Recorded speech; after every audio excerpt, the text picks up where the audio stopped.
નમસ્કાર મિત્રો, વિડીયોમાં તમારું સ્વાગત છે। દાહોદ જેવી ઘટના સુરેન્દ્રનગરમાં બની છે મિત્રો। આરોપીને પોલીસે ઝડપી પાડ્યો છે।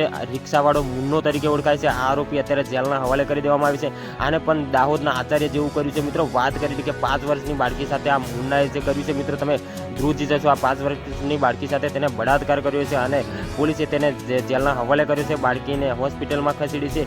તો મિત્રો તમને જણાવી દઈએ કે દાહોદની દીકરીને હજુ ન્યાય નથી મળ્યો। આરોપીને જેલના હવાલે કરી દીધો છે। લોકો ફાંસીની માંગ કરી રહ્યા છે। આખું દાહોદ ગુજરાત આ વિડીયો વાયરલ થઈ રહ્યો છે, ત્યારે જ આ સુરેન્દ્રનગરનો કિસ્સો પાછો જોવા મળ્યો છે। તો મિત્રો ખરેખર આ બે બળાત્કારીઓને જાહેરમાં ફાંસી લટકાવી લોકો માંગ કરી રહ્યા છે મિત્રો। આ જે આચાર્યએ જે કર્યું છે એવી જ રીતે આ સુરેન્દ્રનગરના રિક્ષાવાળા મુન્નાએ જે કર્યું છે મિત્રો। તો ખરેખર આવી ઘટનાઓ અત્યારે વધી રહી છે અને બાળકીઓ અને મહિલાઓ સુરક્ષિત નથી, આવું પણ લોકો કહી રહ્યા છે। તો મિત્રો ખરેખર જે આ અપરાધ કરે છે, જે આરોપીઓ છે, તેમને જાહેરની અંદર ફાંસી લટકાવો લોકોની માંગ છે। સરકારને પણ લોકો અપીલ કરી રહ્યા છે કે આવા નરાધમ જે આચાર્યો છે, જે આ લોકો આવા બળાત્કારના શિકારીઓ છે, તેમને જાહેરની અંદર ફાંસી લટકાવો અને જેલના હવાલે કરી નાખો મિત્રો, આવું લોકો કહી રહ્યા છે।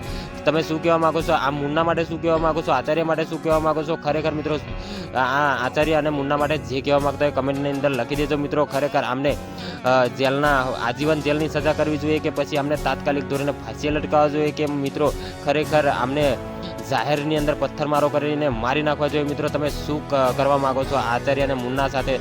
તમે કમેન્ટની અંદર દર્શકોને જણાવી શકો છો। મારી ચેનલને ઉપર નવા છો તો ચેનલને સબસ્ક્રાઈબ કરી નાખજો। તો મળીએ છીએ આવા વિડીયો સાથે, ત્યાં સુધી રજા લઈએ છીએ। જય હિન્દ, જય ભારત।